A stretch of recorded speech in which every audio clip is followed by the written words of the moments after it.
Hello, everyone. Today we have Sarah Rutten from the Canine Perspective joining myself, Lisa Kimmett, on the Carers Project. And we're going to talk about companion dogs with those that are in families and with carers that are caring for loved ones living with dementia and how important that relationship is in that space. So I welcome you, Sarah. Thanks for joining us. Can you tell me if you have seen any benefits of families and carers that are actually living with animals and loved ones with dementia? Look, I think that there's a whole pile of research around pets, dogs, cats of all different shapes and sizes, and the impact that pets can have on mental health, dementia, and people living with dementia, their ability to access memories, their ability to communicate, their ability to empathize. I personally, although my grandmother, who is 95, does have dementia, we're in a situation with her at the moment that she won't go into a facility because that means leaving the dog behind. I did have an experience where for quite a few years I used to visit some retirement villages and old people's homes to go and take dogs in. There was a group of us who would take our dogs in to go and visit the people who were living there, and 99% of them had dementia. And some of the things that I witnessed while I was there, you hear about it and you read about it and you look at the research, but when you actually see it, I saw people who couldn't hold a conversation. They were almost kind of catatonic, like just the lights were on, but no one was really home. And you saw them light up and become really present during the time when the dogs were there. And during that time when we were there, their memory kind of kicked in, their communication skills kicked in. And for those that were a little more lucid, they would talk amongst themselves about the dogs coming to visit a few days before we ended up coming in, and then a few days after. So for a full week, there was lots of talk about the dogs that they used to had growing up, the dog that they had as a kid, the dog they had before they came into care, a communication that then would happen between them and each other and the staff. It was something that brought so much joy, not just at the time we were there, but it went on for a full week. And I think that so much value to be able to bring some joy in is something particularly special, not just for those who are living with dementia, but those who are caring for people with dementia as well. Yeah, I love how you use the word joy because that was actually my mum's name, Joy. And my mum and dad, they also had a pet, which they had from birth, actually was Labrador. Alfie, as he was known, was the pride and joy of their lives. And even towards the end, when mum was in a facility, dad would take Alfie in. That joy, smile, the excitement that she got to see Elfie, it just lit her up. And it was amazing. There's that whole memory of going back to having their animal at a point where they were actually able to be involved with it, remembering all those moments for them. And it is such a beautiful thing. And I remember dad often would take Elfie in to see mum, and it just really lit her up. And it was actually really lovely for dad too, because for him, it just created that family network, because that's what they were, the three of them in their little unit when mum was home. But obviously, when mum ended up going into a facility, dad was there with the dog on his own. So there was that little piece missing. So it was nice to unite that. I guess, what is the bond that is created between an animal and a human? And we see it just in normal circumstances, but I guess it's even more enhanced, as you say, between those that have chronic health conditions, especially with dementia, and humans. Look, I don't know whether there is any way to actually put word or language to what that bond is, or how that bond is created. It's something particularly special that occurs between dogs and humans. I mean, dogs are the only species in the world that have co-evolved with humans over tens of thousands of years, and I think there's a reason for that. That relationship that you can have with a dog, particularly being a canine behavior specialist, I mostly work with dogs, so that's Mm, kind of where my forte lies. But there's something so magical and special that I don't even think we have language for it. It's a mm, bond and a relationship that is at times almost I don't know, symbiotic, or there's some way that they read our minds and we read theirs. There's a way that sounds very woo-woo, but there's a way that it's unlike any kind of relationship that you have with any other person. It's an unconditional love bond that we're all seeking. So there is something particularly magical about a bond with a dog, I believe, that has the ability to heal. It has the ability to create so much joy, just to use that word again. There's almost magic about it. There's Mm. something so incredibly special. And I think not just for those with dementia, but those who are, like we touched on, caring for people with dementia. I do a lot of work with people with psychiatric conditions who train their own dog to be their assistance dog. And so I see time and time again people who can live lives that they wouldn't be able to live because of their dog's presence, because of the fact that they can take their dog everywhere, because of that support, because of that unconditional love, because of that relationship. So even for those caring for those with chronic health conditions like dementia, that level of support that we find from our dogs can be so incredibly powerful for the entire family. What would be the process if someone wanted to actually adopt a dog or purchase a new puppy? How would you interact that adoption into the family? What would be the best tools that you could use as a canine behavioural specialist? I probably wouldn't go puppy in that instance. Mm, Puppies are full on and puppies are hard work. So mm, I mm, have an 8-month-old puppy myself who's being kept busy right now. So he's not being a nuisance. And so when you're caring for somebody with dementia, to throw a mm, puppy into the mix, lots of biting, toileting issues, probably not the best fit. Um, but I would be maybe looking at a dog who was around the 2-year mark. So dogs hit adulthood at around 2 years of age. So by then they've gotten their crazy puppy out of the way, they've been through adolescence, and they've kind of settled into themselves. It's a really good age. And there will be certain breeds that will be better than others. So I know that some people will gravitate towards a border collie because dad had a border collie as a kid, or a German shepherd because mum grew up, they German shepherds. Not necessarily, because mm, one of the things that you need to look at when you're looking at adopting a dog is what needs the dog has. So if the dog has a really high need for exercise, someone has to give that to the dog. mm, So if the dog's need isn't being met, whether it's a need for mental stimulation, physical exercise, or social contact, then we can start to see behavioral issues as a result, and you don't want to throw that into the mix. So usually dogs who are bred for companionship, they're usually a really good one to go for. They're usually a little on the smaller side. They can be lap dogs, which can be quite nice for mm, those suffering from dementia.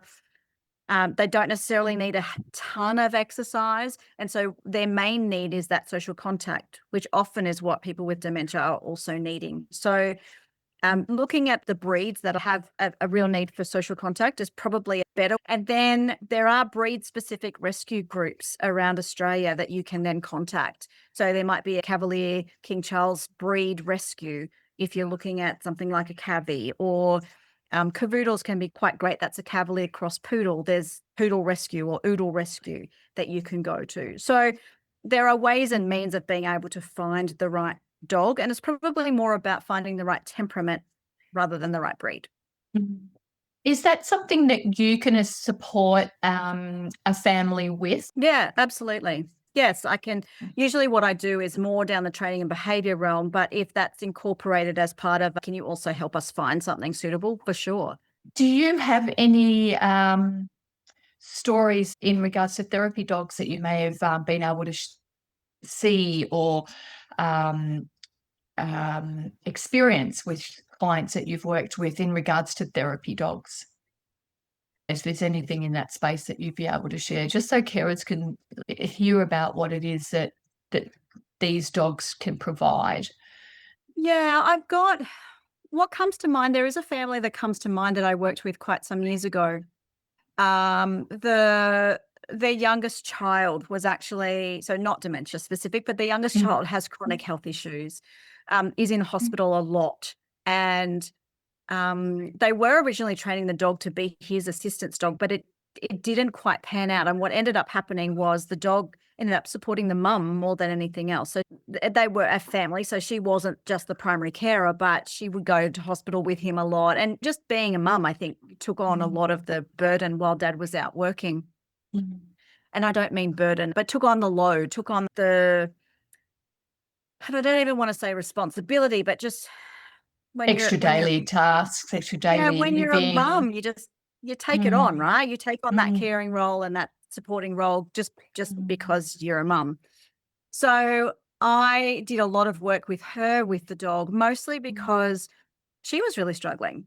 And I can mm, only imagine what it was like to watch her youngest child, that they weren't sure that he was going to make it. They weren't sure his chronic health condition would get better and then it would get worse. And it had been like that for years and years, and in and out of hospital. And there would mm, be times when he would all of a sudden need to be rushed by ambulance to hospital. Like, it was quite a stressful situation. And so she wanted to get the dog trained up to be his assistance dog. But what ended up happening was the dog supported her more, supported the child. And the child had the support.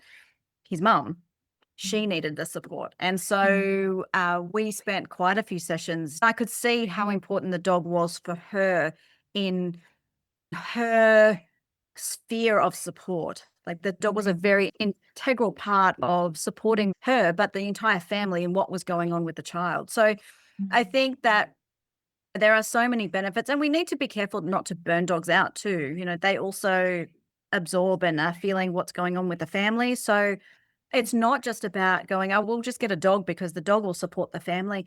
We also need to look at making sure that the dog is also supported. So that's where that mm. two-way relationship and looking at how to support the dog while the dog is supporting the family is really important.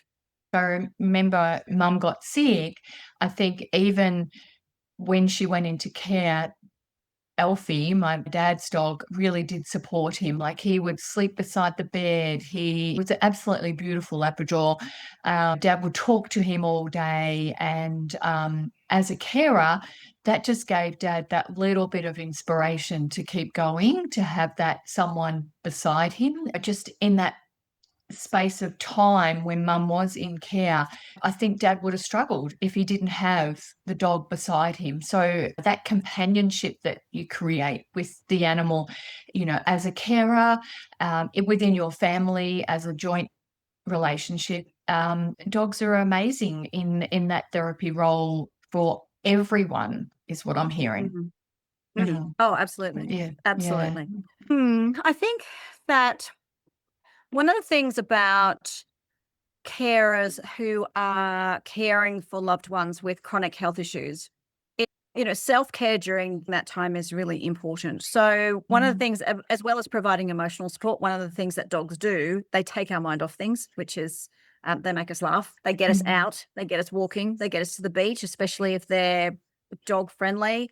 They get us socializing with others. They get us doing things that are more normal, for want of a better word, and I don't really like that word, but something that enables us to escape for a little while. It gives us something else to focus on. Focusing on my dog for a while has helped my mental health to mm, not be thinking about all of the stuff going on in my world. But there's something about watching my dogs play at the beach. There's something about going for a leisurely stroll along a river with my dogs. There's something about just curling up on the couch together and watching Netflix. There's something mm, about all of those things are part of that. They're a part of my self-care. They become a mm, part of my self-care. A lot of my self-care involves my dogs. And I think that if my dogs weren't there to be a part of that, then I probably wouldn't do it quite so much. There's something mm, special about them being a part of it that is kind of amplifies it.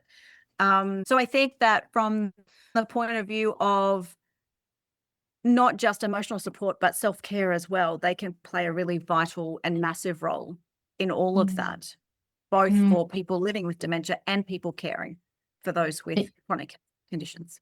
And I know with, In the Carers Project, I talk about the 5 pillars of health, and one of those being mindfulness and self-care, how important it is to be able to find something that is enriching in your life or creates joy, as you were just talking about. And maybe a therapy dog or an animal within your family could potentially support people with that, whether they're the carer or even the loved one living with dementia or the chronic health issue. So I totally feel that there's definitely a space for that. So tell me a little bit about what the Canine Perspective offers in regards to the community and people that have dogs. So here at the Canine Perspective, we are, well, when I say we, it's me, canine behavior specialist, professional dog trainer, and best-selling author. So focusing and specializing in force-free methods. So we help people with problems, with their dog behavior problems, but also help with general training, help with getting puppies started off on the right paw, teaching basic behaviors like sit, drop, getting them to come when they're called, walking on lead and that sort of thing, but also problem behaviors like anxiety-based behaviors, reactivity, barking, separation anxiety. So any issues that you might be having with your dog is what we do. We also hold seminars and workshops and do lots of public speaking engagements. And then there is the book as well, which is an Amazon bestseller. So we've got lots to offer people out there with their dogs, with their furry family members. Sarah, thank you for letting us know about what amazing options you have for people in the community that purchase a dog or look for a rehab dog or a rescue dog or someone to actually incorporate into their family to support their loved ones that are living with dementia and other chronic health issues. Can you tell me where we can find you? Yes, so I'm all over socials, Facebook, Instagram, and LinkedIn. Facebook and Instagram, the handle is The Canine Perspective. LinkedIn, it's under my name, Sarah Rutten. Also my website, thecanineperspective.com.au. And I believe I did see a little bit of a post about recall challenge that you're offering. Tell me about that. Yes. So every 6 weeks, we run a 7-day recall challenge. So it's a way to teach guardians how to get their dog to come back when they're called straight away. So within 1 week, you can have a dog who will come back when you call. And we've also got a workshop that's happening next week, which is at the end of September, depending on when it is that people are watching this, which will be happening on a monthly basis anyway to help people with anxious dogs and to help support them better. So there'll be more workshops coming in the next few months as well. So we're running quite a few online and potentially in-person workshops if you're on the Sunshine Coast. That's amazing. Just talking about that anxiety, just quickly, I wonder, do dogs actually feel that if there was this changing dynamic in the family, if someone was unwell, how do they actually experience that? Can that create some form of anxiety or upsetness in the dog? Absolutely. There will be some dogs who are more sensitive than others. There are some dogs who really mirror what we are going on or what's going on for us. But also you have some dogs who we start to see some changes in their behavior when there's stressful things going on at home. Sometimes that's because dogs, their needs aren't being met because people are so busy and wrapped up in what's happening that their focus is on the situation. And so they don't have time to maybe take the dog for a walk or provide the dog with mental stimulation or spend enough time with the dog. But sometimes they can also just be picking up on what's happening in the environment around them. And a lot of dogs do react in various different ways to stress. So it might be that they started barking a little more, or they've stopped eating, or they've started escaping, or they started doing things like scratching at people for attention, or doing little things that, or even dogs can suffer from depression as well as anxiety. So all of a sudden they've become a little bit insular. If you've noticed some changes of some description, that can definitely be an indication that the dog is struggling with some stress and anxiety. And a great opportunity to call you to come out and support them. Absolutely. And I Yeah. can do Zoom consults as well. If you're not Okay. on the Sunshine Coast, anywhere in the world, I Oh, that's great to know, can because I'm sure there's place it some up. people watching that would be thinking, well, I need that lady, but she's not where I live. So Mm. thank you. Yes. That's wonderful. Well, thanks so much, Sarah, from the Canine Perspective. I appreciate your time today and sharing your knowledge about therapy dogs or dogs in families for those that are caring for loved ones living with dementia and chronic health issues. It's really good to know the importance of an animal within a family and what it creates and how we can actually nurture that. And also any tools or education, as you say, in if there needs to be if there's a slight change in behaviours for the animals or the families, what that looks like for them and how they can get support. So I appreciate your time in that. And we wish the Canine Perspective all the best. It's been my absolute pleasure. Thank you for inviting me.